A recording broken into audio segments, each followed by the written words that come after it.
Hey guys, today we'll be fixing this classic handheld system, the Game Boy SP. Welcome to this electronic project series.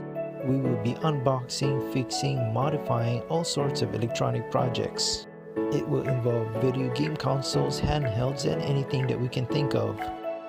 If you like this kind of stuff, stay tuned and enjoy the show.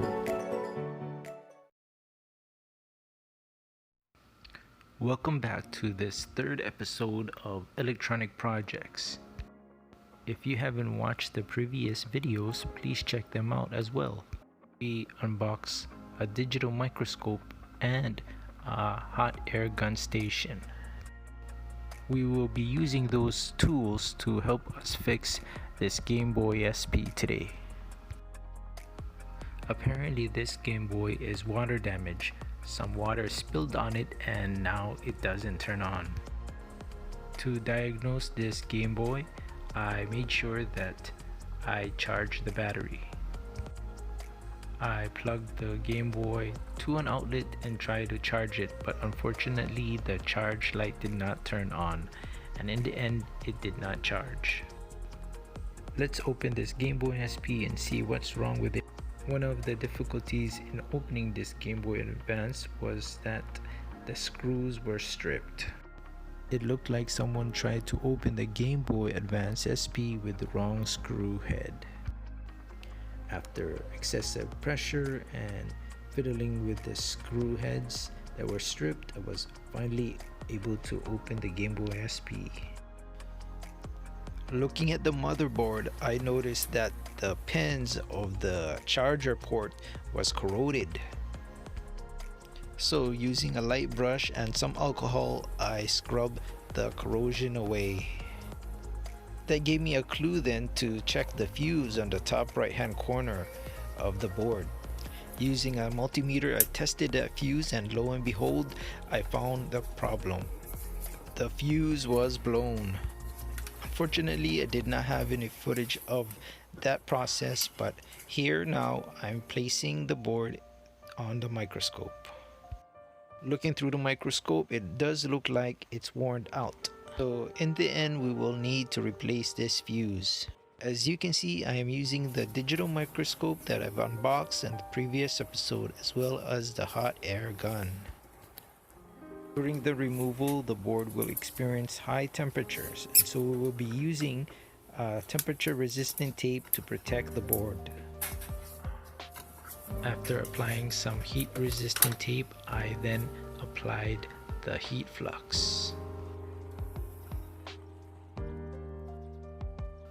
In the previous episode, I practiced with the hot air gun station in removing electronic components.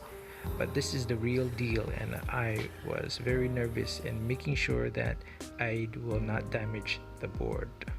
You can see that my hands is not as steady as I would like. When doing this fix, I did not at the time have low temperature solder to aid in removing the electronic component.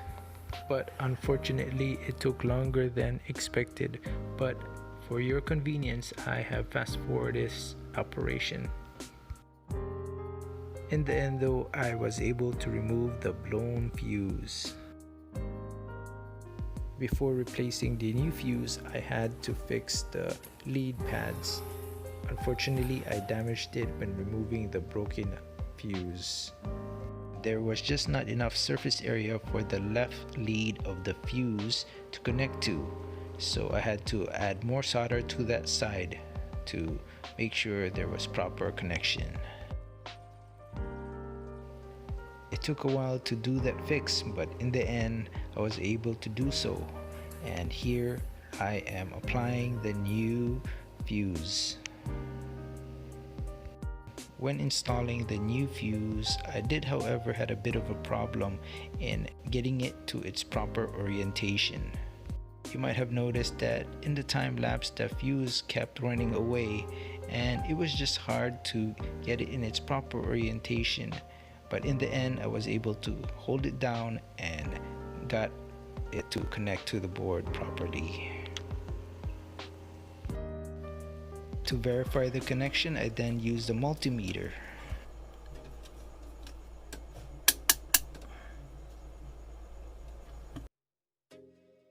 I used the continuity setting to make sure that connections were perfect, and it was, as you can see.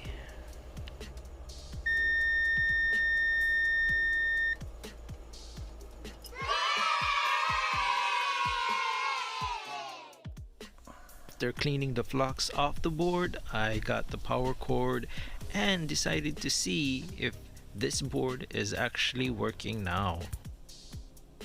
Moment here, I was very nervous. If anything lights up, that would mean that our diagnosis of the fuse being blown was right. Luckily, it does.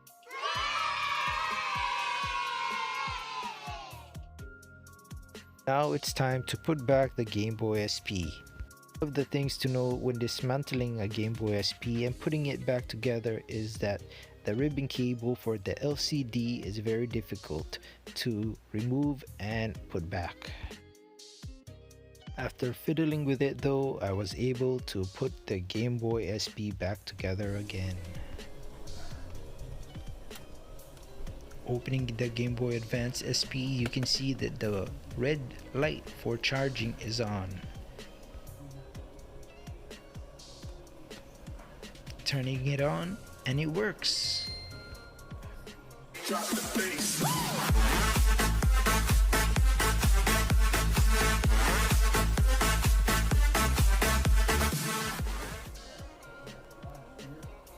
The next step is to try to play a game with it, but unfortunately I only had this game Candyland with me, and so I decided to try it on. But it turns out that it's been so old that I needed to clean it, and after cleaning it I put it in, and